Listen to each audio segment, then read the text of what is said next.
देवकी परमानन्दं कृष्णं वन्दे जगद्गुरुम्।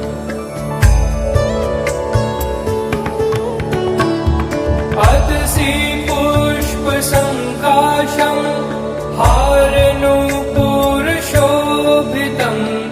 रत्नकङ्कणकेयूरं कृष्णं वन्दे जगद्गुरुम्। कुटिलालकसंयुक्तं पूर्णचन्द्रनिभाननं विलसत्कुण्डलधरं कृष्णं वन्दे जगद्गुरुम्। मन्दारगन्धसंयुक्तं चारुहासं चतुर्भुजं बहिर्पिञ्छावचूडाङ्गं कृष्णं वन्दे जगद्गुरुम्।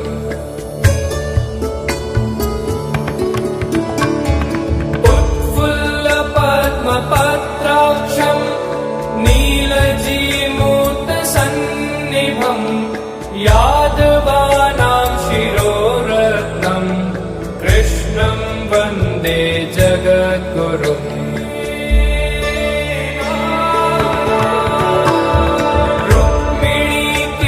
रुक्मिणीकेलिसंयुक्तं पीताम्बरसुशोभितम् अवाप्ततुलसीगन्धं कृष्णं वन्दे जगद्गुरुम्।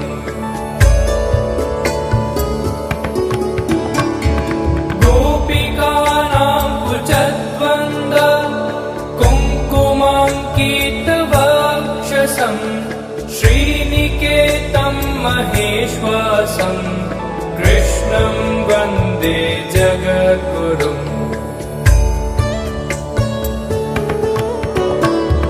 श्रीवत्साङ्कं महोरस्कं वनमालाविराजितं शङ्खचक्रधरं देवं कृष्णं वन्दे जगद्गुरुम्।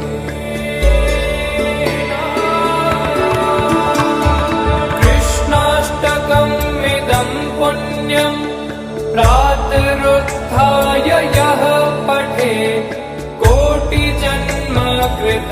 पापं स्मरणेन विनश्यति।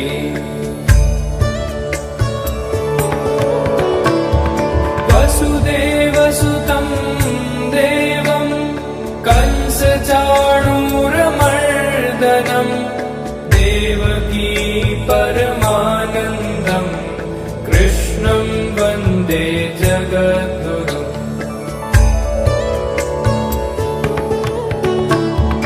अतसी पुष्पसङ्काशं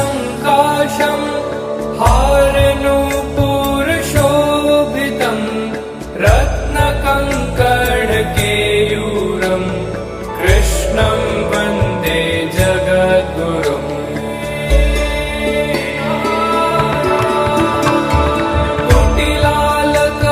कुटिलालकसंयुक्तं पूर्णचन्द्रनिभाननं विलसत्कुण्डलधरं कृष्णं वन्दे जगद्गुरुम्। मन्दारगन्धसंयुक्तं चारुहासं चतुर्भुजं बहिर्पिञ्छावचूडाङ्गं कृष्णं वन्दे जगद्गुरुम्।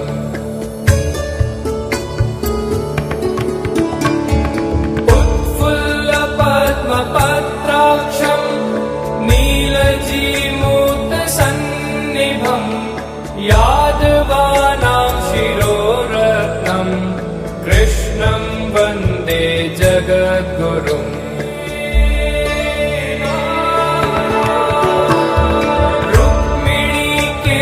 रुक्मिणीकेलिसंयुक्तं पीताम्बरसुशोभितं अवाप्ततुलसीगन्धं कृष्णं वन्दे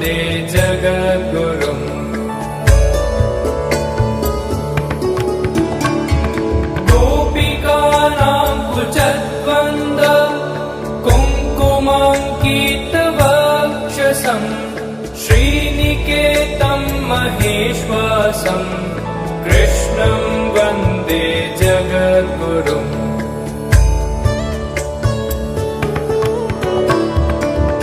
श्रीवत्साङ्कं महोरस्कं वनमाला विराजितं शङ्खचक्रधरं देवं कृष्णं वन्दे जगद्गुरुम्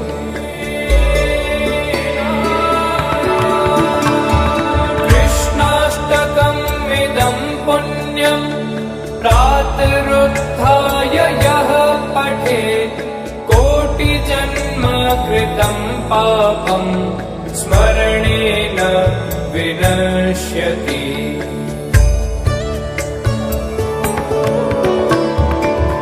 वसुदेवसुतं देवं कंसचाणूरमर्दनं देवकी परमानन्दं कृष्णं वन्दे जगद्गुरुम्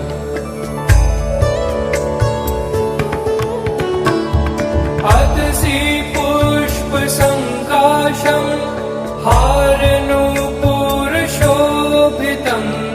रत्नकङ्कणकेयूरं कृष्णं वन्दे जगद्गुरुम्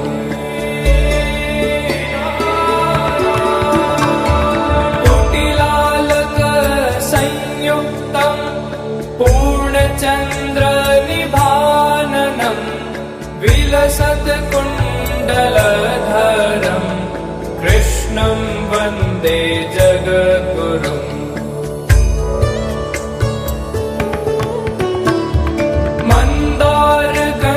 मन्दारगन्धसंयुक्तं चारुहासं चतुर्भुजं बहिर्पिञ्छावचूडाङ्गं कृष्णं वन्दे जगद्गुरुम्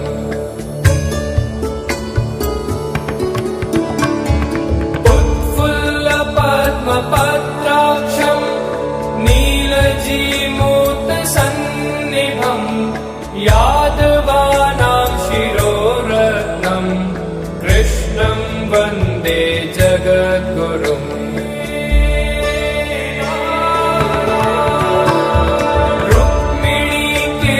रुक्मिणीकेलिसंयुक्तं पीताम्बरसुशोभितं अवाप्त तुलसीगन्धं कृष्णं वन्दे जगद्गुरुम्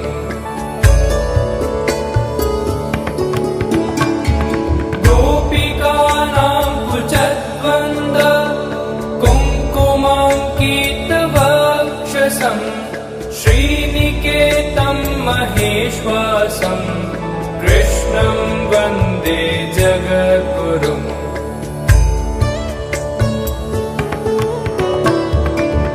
श्रीवत्साङ्कं महोरस्कं वनमाला विराजितं शङ्खचक्रधरं देवं कृष्णं वन्दे जगद्गुरुम्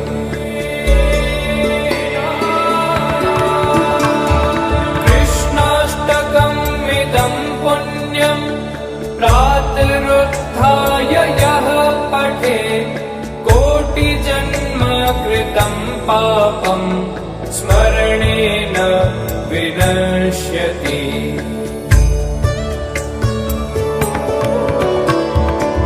वसुदेवसुतं देवं कंसचाणूरमर्दनं देवकी परमानन्दं कृष्णं वन्दे जगद्गुरुम्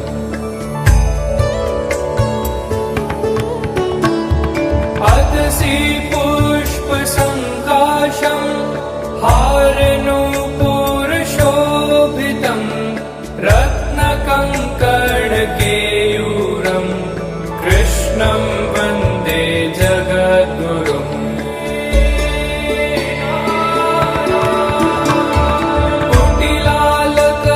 कुटिलालकसंयुक्तं पूर्णचन्द्रनिभाननं विलसत्कुण्डलधरं कृष्णं कृष्णं वन्दे जगद्गुरुम्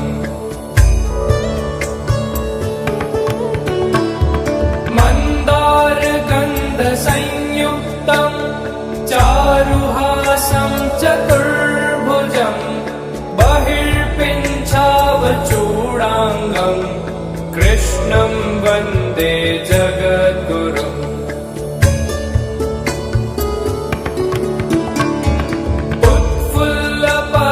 उत्फुल्लपद्मपत्राक्षं नीलजीमूर्तसन्निभं यादवानां शिरोरत्नं कृष्णं वन्दे जगद्गुरुम्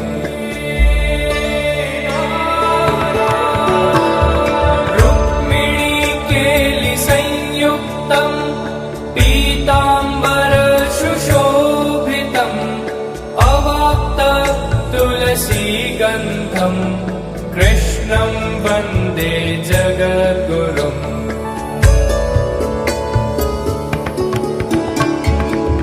गोपिकानां कुचद्वन्द्व कुङ्कुमाङ्कितवक्षसं श्रीनिकेतं महेश्वासं कृष्णं वन्दे जगद्गुरुम्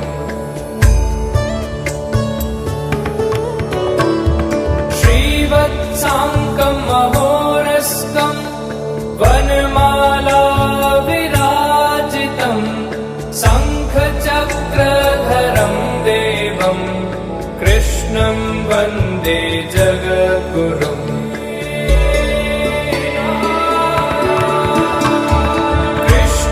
कृष्णाष्टकमिदं पुण्यं प्रातरुत्थाय यः पठेत् कोटिजन्मकृतं पापं स्मरणेन विनश्यति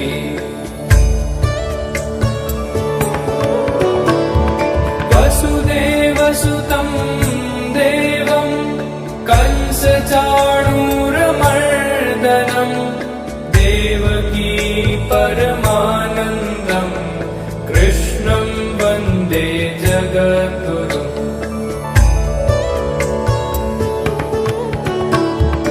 अदसि पुष्पसङ्काशं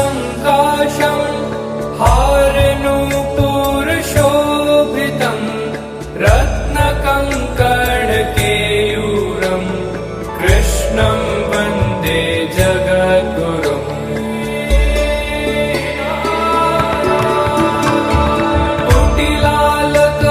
कुटिलालकसंयुक्तं पूर्णचन्द्रनिभाननं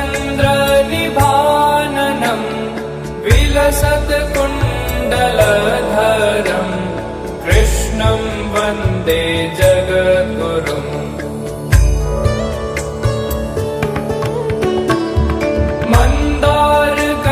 मन्दारगन्धसंयुक्तं चारुहासं चतुर्भुजं बहिर्पिञ्छावचूडाङ्गं कृष्णं वन्दे जगद्गुरुम्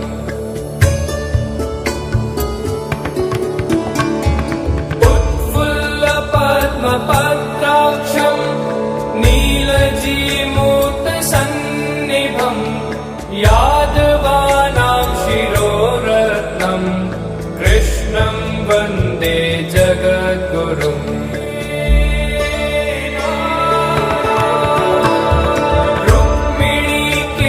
रुक्मिणीकेलिसंयुक्तं पीताम्बरसुशोभितम् अवाप्ततुलसीगन्धं कृष्णं वन्दे जगद्गुरुम्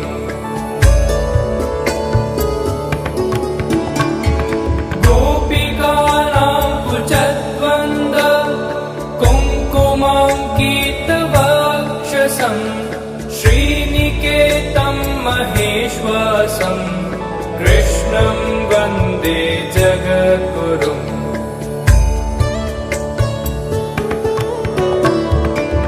श्रीवत्साङ्कं महोरस्कं वनमाला विराजितं शङ्खचक्रधरं देवं कृष्णं वन्दे जगद्गुरुम्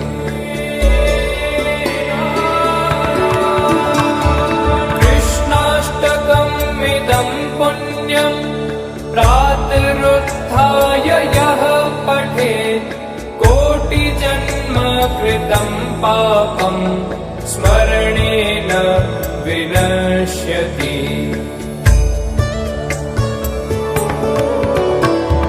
वसुदेवसुतं देवं कंसचाणूरमर्दनं देवकी परमानन्दं कृष्णं वन्दे जगद्गुरुम्।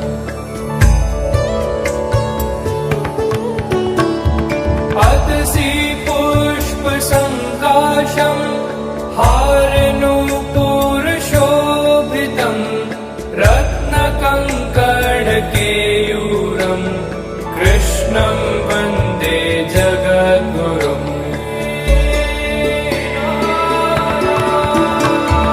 कुटिलालकसंयुक्तं पूर्णचन्द्रनिभाननं विलसत्कुण्डलधरं कृष्णं वन्दे जगद्गुरुम्। मन्दारगन्धसंयुक्तं चारुहासं चतुर्भुजं बहिर्पिञ्छावचूडाङ्गं कृष्णं वन्दे जगद्गुरुम्।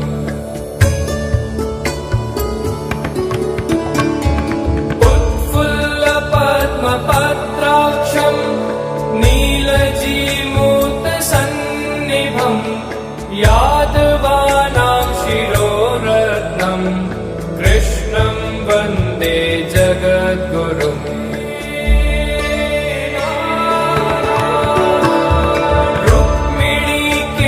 रुक्मिणीकेलिसंयुक्तं पीताम्बरसुशोभितं अवाप्ततुलसीगन्धं कृष्णं वन्दे जगद्गुरुम्।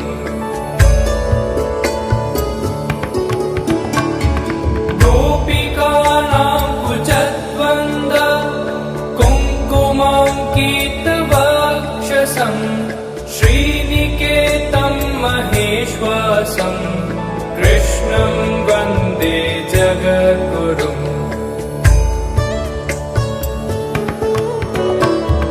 श्रीवत्साङ्कं महोरस्कं वनमालाविराजितं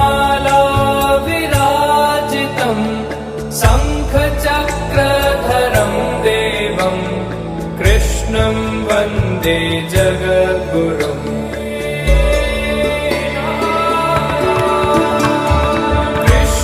कृष्णाष्टकमिदं पुण्यं प्रातरुत्थाय यः पठेत् कोटिजन्मकृतं पापं स्मरणेन विनश्यति।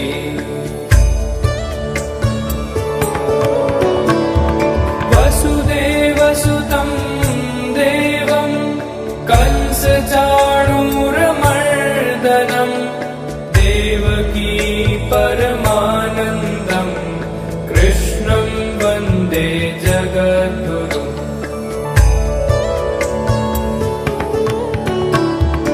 अतसि पुष्पसङ्काशं हारनूपुरशोभितं रत्नकङ्कणकेयूरं कृष्णं वन्दे जगद्गुरुम्।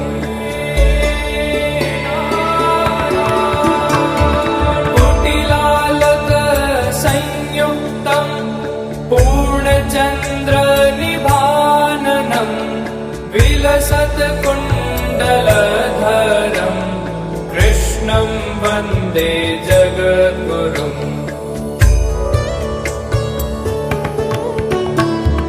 मन्दारगन्धसंयुक्तं चारुहासं चतुर्भुजं बहिर्पिञ्छावचूडाङ्गं कृष्णं वन्दे जगद्गुरुम्।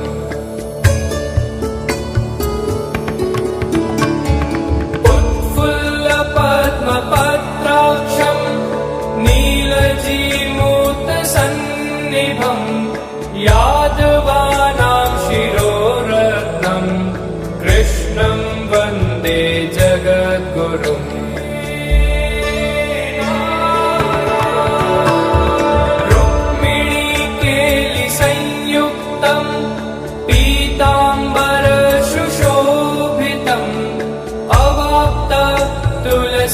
तुलसीगन्धम् कृष्णं वन्दे जगद्गुरुम्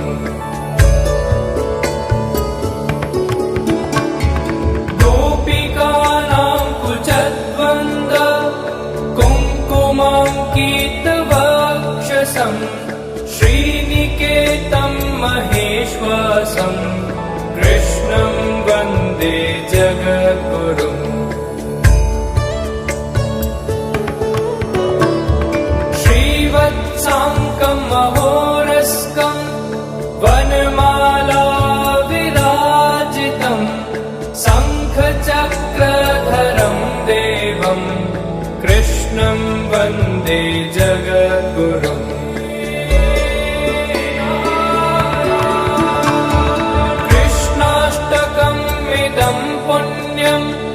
प्रातरुत्थाय यः पठेत् कोटिजन्मकृतं पापं स्मरणेन विनश्यति।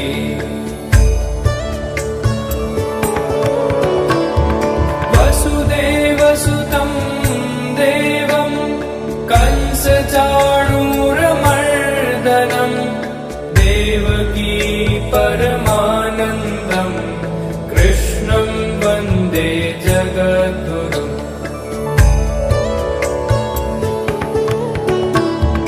अतसि पुष्पसङ्काशं हारनूपुरशोभितं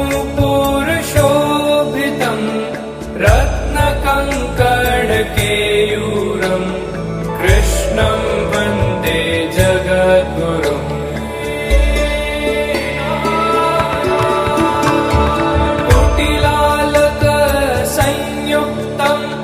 पूर्णचन्द्रनिभाननं विलसत्कुण्डलधरं कृष्णं वन्दे जगद्गुरुम्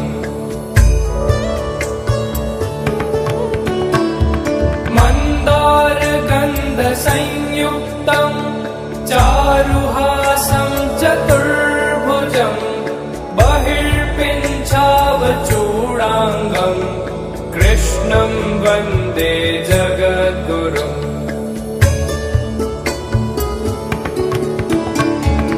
उत्फुल्लपद्मपत्राक्षं नीलजीमूतसन्निभं यादवानां शिरोरत्नं कृष्णं वन्दे जगद्गुरुम्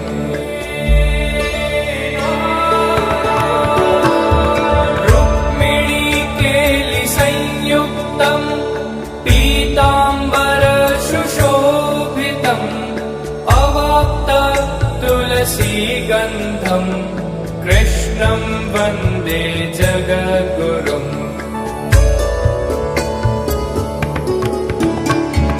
गोपिकानां कुचद्वन्द्व कुङ्कुमाङ्कितवक्षसं श्रीनिकेतं महेश्वासम् कृष्णं वन्दे जगद्गुरुम् श्रीवत्साङ्कं महोरस्कं वनमाला विराजितं शङ्खचक्रधरं देवं कृष्णं वन्दे जगद्गुरुम्